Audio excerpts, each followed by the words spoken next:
வணக்கம் friends. Big பாஸில் ஒரு ஹாட் நியூஸ் என்னென்னா, கானா வினோத் வந்து பணப்பெட்டியோட வெளியே போயிருக்காரு. இது வந்து 100% வந்து உண்மையான நியூஸ். ஆனால் உண்மையான நியூஸ் தான். என்னென்னா, இப்போ காட்டியிருக்கிறது எல்லாமே நீங்கள் பார்த்துருப்பீங்க. இப்போது வந்து லைவில் போயிட்டுருக்கிறது எல்லாமே கானா வினோத் இருக்கார்.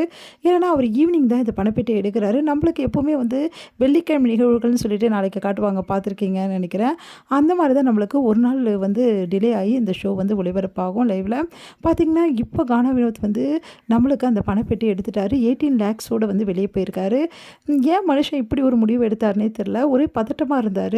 பத்தாதனே ஆல்ரெடி இருந்த எக்ஸ்போர்ட்டியாளர்கள் எல்லாருமே வந்து வந்து ஒரே பேசிட்டு இருந்ததால் அப்படியே குழப்பம் அடைஞ்சிட்டாரா, இல்லை இதுக்கப்புறம் நம்மளால் வின் பண்ண முடியாது ஏன்னா வந்தது லாபம்னு எடுத்துகிட்டு போனாரா, வீட்டு சூழ்நிலைகளையும், ஏன்னா அவருக்கு நிறைய கஷ்டங்கள் இருக்குது, பிரச்சனைகள் இருக்குதுன்னு சொல்லிட்டு இருந்தார்.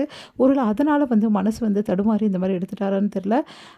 ஆகவே வந்து அவர் வந்து 18 லட்சத்தை எடுத்துகிட்டு வீட்டு விட்டு போயிருக்காருன்னு சொல்லிட்டு அஃபிஷியலாக கன்ஃபார்ம் நியூஸ் நம்மளுக்கு வந்திருக்கு. அதனால் கண்டிப்பாக அவர் பணத்தை எடுத்துகிட்டு போயிட்டார். இது நம்மளுக்கு எல்லாருமே ரொம்ப சேடாக இருக்குது. உண்மையில் அவர் எடுத்துகிட்டு போகல, இது ஃபேக் நியூஸ் அப்படின்னு சொன்னால் கூட ரொம்ப நல்லாவே இருக்கும் நம்மளுக்கு. ஏன்னா ஒரு கஷ்டப்படுற ஒரு மனுஷன் வந்து வாழ்க்கையில் முன்னுக்கு வரணும். அவருக்கு வந்து இந்த அமௌண்ட் கண்டிப்பாக வந்து ரொம்ப ஹெல்ப்பாக இருக்கும். 50 லேக்ஸு அப்படின்னு சொல்லிட்டு தான் எல்லாமே நம்ம எதிர்பார்த்தோம். ஏன்னா அதில் போட்டியாளர்கள்னு பார்த்திங்கன்னா அந்தளவில் யாரும் அந்த வந்து டைட்டில் வின்னருக்கு இல்லை அப்படின்னு சொல்லலாம். கானா வினோத் நம்மளை என்டர்டெயின் பண்ணார். கொஞ்சம் நல்லாவே இருந்த மனுஷன்.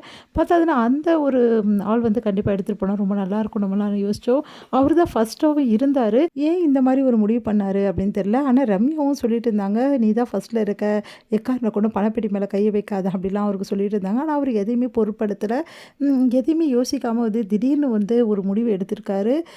பார்க்கலாம் ஃப்ரெண்ட்ஸ், இதுக்கப்புறம் யார் டைட்டில் வின்னர் ஆக போகிறது அப்படின்னு சொல்லிட்டு நம்ம கையில் தான் இருக்குது. பார்ப்போம் என்ன நடக்க போகுதுன்னு சொல்லிட்டு. தேங்க்யூ.